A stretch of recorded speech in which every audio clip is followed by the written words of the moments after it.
আচ্ছা, যদি বলি প্রতি বছর ভারতীয় রেল থেকে শুধুমাত্র 26 কোটি টাকার তোয়ালে, বালিশ, কম্বল এবং চাদর চুরি হচ্ছে, বিশ্বাস করবেন? আচ্ছা, বিশ্বাস করবেন?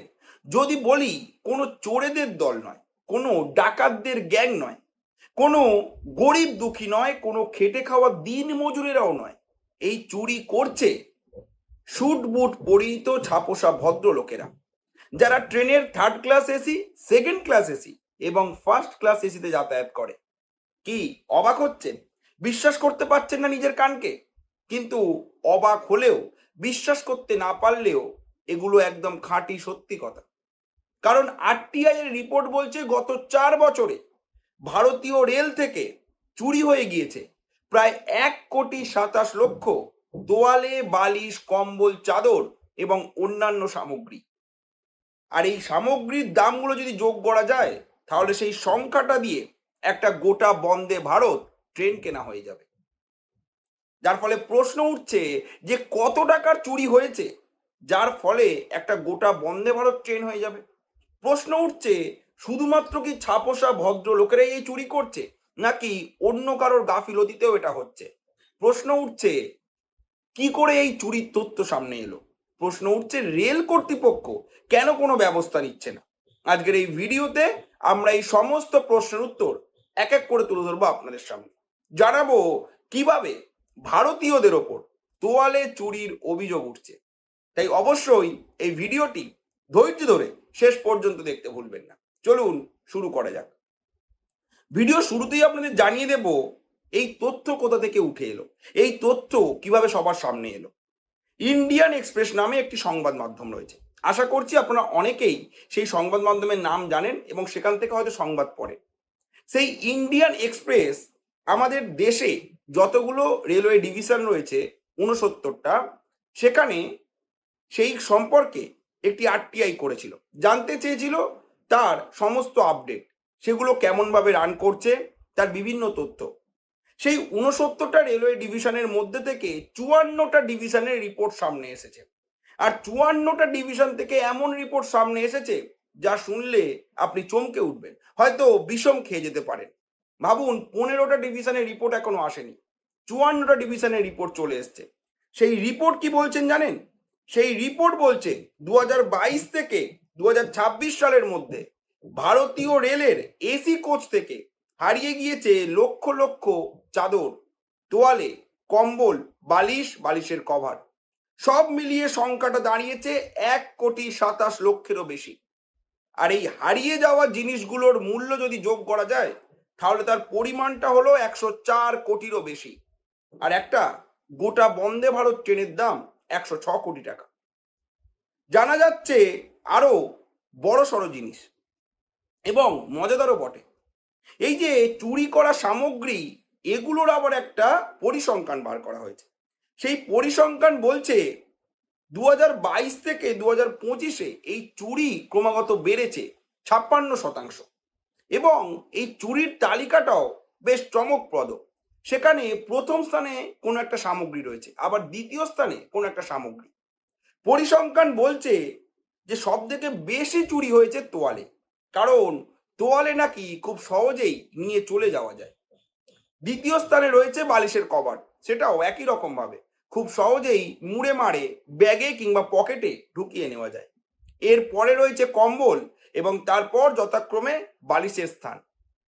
এমনকি বলছে এই পরিসংখ্যান, ভারতীয়রা বা এই জিনিসপত্র যে চুরি হচ্ছে, সেগুলো প্রতি 30 সেকেন্ডে একটা করে তোয়ালে চুরি হচ্ছে। বলছে প্রতি 11 সেকেন্ডে ভারতীয়রা নাকি রেলের কোনো না কোনো সম্পদ চুরি করছে, এমন পরিসংখ্যান উঠে এসছে। এবার জানাবো কোন ডিভিশন থেকে সব থেকে বেশি চুরি হয়েছে। জানা যাচ্ছে বিকানের ডিভিশন থেকে সব থেকে বেশি চুরি হয়েছে, যার পরিমাণটা 26 লক্ষ। দ্বিতীয় স্থানে রয়েছে রাঁচি, 9 লক্ষ। আর তৃতীয় স্থানে রয়েছে আমাদের দেশের রাজধানী দিল্লি, চুরির পরিমাণটা 8 লক্ষ। আবার এই পরিসংখ্যান উঠে এসেছে বিকানেরে সব থেকে বেশি চাদর চুরি হয়েছে, মানে রেলের যত চাদর চুরি হয়েছে সব থেকে বেশি পরিমাণটা চুরি হয়েছে বিকানের ডিভিশন থেকে। বলা হচ্ছে কম্বল যে চুরি হয়েছে, সব থেকে বেশি কম্বল চুরি করেছে যোধপুর ডিভিশনের লোকেরা। আবার বালিশের কভার সব থেকে বেশি চুরি হয়েছে সোনপুর এবং বিলাসপুর ডিভিশনে। আর তোয়ালে বেশি চুরি করেছে দিল্লি, মুম্বাই, জয়পুর, রাঁচির লোকেরা। এই ছিল এক চমকপ্রদ পরিসংখ্যান, যেটা বলতে বিশ্বাস করুন এক ফোঁটাও ভালো লাগছে না। কারণ আমরা এটা বলতে বেশি ভালোবাসি যে ভারত আবার জগৎ সভায় শ্রেষ্ঠ আসন লবে, কিন্তু এই ভারতীয়দের সম্পর্কেই যখন এরকম প্রতিবেদন পড়তে হয় না, খুব খারাপ লাগে। কিন্তু খারাপ লাগলেও এটা একেবারেই সত্যি কথা। তবে প্রশ্ন উঠছে, শুধু কি যাত্রীদেরই দোষ? যাত্রীদের দোষ কিন্তু অনেকাংশে। তবে এটাও জানা গিয়েছে শুধুমাত্র যাত্রীদের দোষ নয়। কারণ এই যে প্রতিদিন কেউ না কেউ যাত্রা করছে ভারতের রেলওয়েতে করে, সেখানে কিন্তু প্রতিদিন প্রত্যেকটা যাত্রী পরিপাটি করে গোছানো নতুন একটা করে বেড রোলের সেট পান, যেখানে বালিশ, বালিশের কভার, তোয়ালে, চাদর, কম্বল সব কিছুই দেওয়া হয়। আর এই যে জিনিসগুলো প্রতিদিন দেওয়া হচ্ছে, সেগুলো ব্যবহারের পর সেগুলো লন্ড্রিতে পাঠানো হয়, আবার সেগুলো নতুন ট্রেনে পাঠানো হয়। এই পুরো প্রক্রিয়া কিন্তু অসংখ্য মানুষ যুক্ত হয়ে কাজ করে।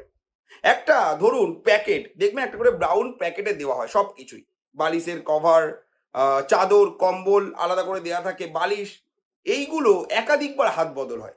গুদাম, laundry, contractor, station, coach attendant, আবার লন্ড্রি, এই দীর্ঘ চক্রে বলা হচ্ছে কোথাও হয়তো হিসাবের ভুল হয়, কোথাও আবার অব্যবস্থাপনা দেখা যায়, কোথাও আবার জিনিসপত্র ক্ষতি হয়ে যায়, আবার কোথাও প্রকৃত চুরি হয়।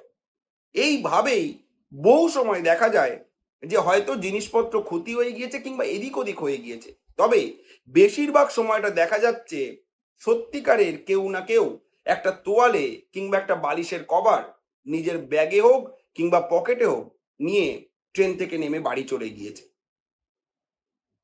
এবার জানাবো আরো একটা অজানা সত্য। এটা জানলে হয়তো আপনাদের আরো খারাপ লাগবে। এই যে 104 কোটি টাকার জিনিস গত 4 বছরে ক্ষতি হয়েছে ভারতীয় রেলের তরফ থেকে, কি মনে হচ্ছে এর খরচটা কে বহন করে? আপনারা অনেকেই হয়তো বলবেন যে এই খরচটা আমার আপনার মতো সাধারণ মানুষের পকেট থেকে যায়, ট্যাক্সের টাকা দিয়ে যায়। তবে না, এখানে রয়েছে আরো বড় একটা অজানা সত্য, সেটা জানাবো। জানা যাচ্ছে ভারতীয় রেলের এই যে বেড রোল বা বেডশিট এগুলো দেওয়ার যে পরিষেবা, তার বড় অংশই বেসরকারি ঠিকাদারদের মাধ্যমে পরিচালিত হয়। অনেক ক্ষেত্রে চুক্তি অনুযায়ী যদি কোনো সামগ্রী কম পাওয়া যায়, তাহলে সেই হিসাব নিয়ে তদন্ত হয় এবং ঠিকাদারের টাকা আটকে দেওয়া হয়। অর্থাৎ কোনো কন্ট্রাক্টর যদি রেলের সাথে টেন্ডার নিয়ে এই জিনিসগুলো সরবরাহ করার দায়িত্ব নিয়ে থাকে এবং কোনো সামগ্রী ভাবুন কেউ একজন চুরি করে নিয়ে গেল, এবং যদি দেখা যায় যে সংখ্যাটা অনেকটা বেশি, তাহলে তদন্ত শুরু হয়, কন্ট্রাক্টরের টাকা আটকে দেয়। সে কিন্তু 2 পয়সা কামানোর জন্যই টেন্ডার নিয়েছিল। আবার কন্ট্রাক্টর কিন্তু একাই কাজ করে না, কন্ট্রাক্টরের অধীনে অনেক কর্মচারী এই সমস্ত পরিষেবা দেয়, ট্রেনে উঠে এই জিনিসগুলো পৌঁছে দেয়। তারাও কিন্তু অনেক সময় নিজেদের প্রাপ্য থেকে বঞ্চিত হয়ে যায়, কারণ ট্রেনের তরফ থেকে টাকা দেওয়া হয় না। এই অসঙ্গতি হয়ে গেলে, এই ক্ষতি হয়ে গেলে এমন অভিযোগ সামনে এসেছে যে কখনো কখনো ঘাটতির বোঝা কর্মীদের ওপরেও এসে পড়ে। ভাবুন, যে কর্মীরা দিনরাত সেবা দিচ্ছে, চাদর পৌঁছে দিচ্ছে, সেগুলো ধুচ্ছে, তাদের থেকে কেটে নেওয়া হয় এই ঘাটতির টাকাটা। এবার আপনাদের জানাবো যে এখনো পর্যন্ত এই সমস্ত জিনিসের ব্যবস্থা কি নেওয়া হচ্ছে? সেক্ষেত্রে উত্তরটা হ্যাঁ। এক্ষেত্রে ভারতীয় রেল ব্যবহার করে রেলওয়ে প্রপার্টি অ্যাক্ট 1966। এই আইন অনুযায়ী কোনো ব্যক্তি যদি বৈধ কারণ ছাড়া রেলের কোনো সম্পত্তি নিজের কাছে রাখেন, তাহলে তার বিরুদ্ধে তদন্ত হতে পারে। দোষ প্রমাণিত হলে জরিমানা থেকে শুরু করে 5 বছর পর্যন্ত কারাদণ্ড হতে পারে। অর্থাৎ আইনের চোখে একটা রেলের সম্পত্তিকে সরকারের সম্পত্তি হিসাবে দেখানো হয়, এবং সেক্ষেত্রে যদি কেউ চুরি করে, সেক্ষেত্রে তার কিন্তু যোগ্য সাজা রয়েছে। তবে তারপরেও কিন্তু তথ্য বলছে, পরিসংখ্যান বলছে, এই চুরির সংখ্যা বেড়ে গিয়েছে আগের থেকে অনেক। তাহলে কি পর্যাপ্ত আইন ব্যবস্থা নেওয়া হচ্ছে না তাদের বিরুদ্ধে, কিংবা আইন কি তবে করা নয়? এক্ষেত্রে আমরা একটু সার্চ করে জানতে পারলাম, চীনে যদি এরম কেউ দোষ করে, তার বিরুদ্ধে কি পদক্ষেপ রয়েছে জানেন? সেই ক্ষেত্রে একটা প্যাসেঞ্জারকে ব্ল্যাক লিস্ট করে দেওয়া হয়, তাকে ট্রেনে উঠতে দেওয়া হয় না 1 বছর পর্যন্ত। গত 1 বছরে 55 লক্ষ যাত্রীকে চীনের মধ্যে ব্ল্যাক লিস্ট করে দেওয়া হয়েছে এরকম কাজ করেছে বলে। তাদেরকে 1 বছর ট্রেনে উঠতে দেওয়া হবে না। অনেকেই মনে করছে ভারতের যে আইন রয়েছে সেটা হয়তো অনেকটাই ঠুনকো, যার ফলে লোক সহজেই চুরি করে বেরিয়ে যাচ্ছে। অনেকে আবার প্রশ্ন তুলছে তাহলে সিআরপিএফরা কি করে, বা রেলে যারা গার্ড দেয় তারা কেন এগুলো দেখে না? সত্যি বলতে কি, প্রতিদিন কয়েক কোটি যাত্রী ট্রেনে করে যাতায়াত করে, সবার ব্যাগ খুলে চেক করা কারোর পক্ষেই সম্ভব নয়। তবে বর্তমানে রেল একাধিক ব্যবস্থা নিয়েছে, যেমন এখন যাত্রীরা নামার 30 মিনিট আগেই এই সামগ্রীগুলো চেক করে নেওয়া হয়, যে বালিশের কভার, তোয়ালে, চাদর, কম্বল এগুলো রয়েছে কিনা। এমনকি অনেক জায়গায় সিসিটিভি ফুটেজও চেক করা হয়, সিসিটিভি ক্যামেরা লাগানো হয়, কিন্তু তারপরেও এই চুরির পরিমাণটা বেড়ে যাচ্ছে এবং সেটা খুব চিন্তার একটা বিষয়।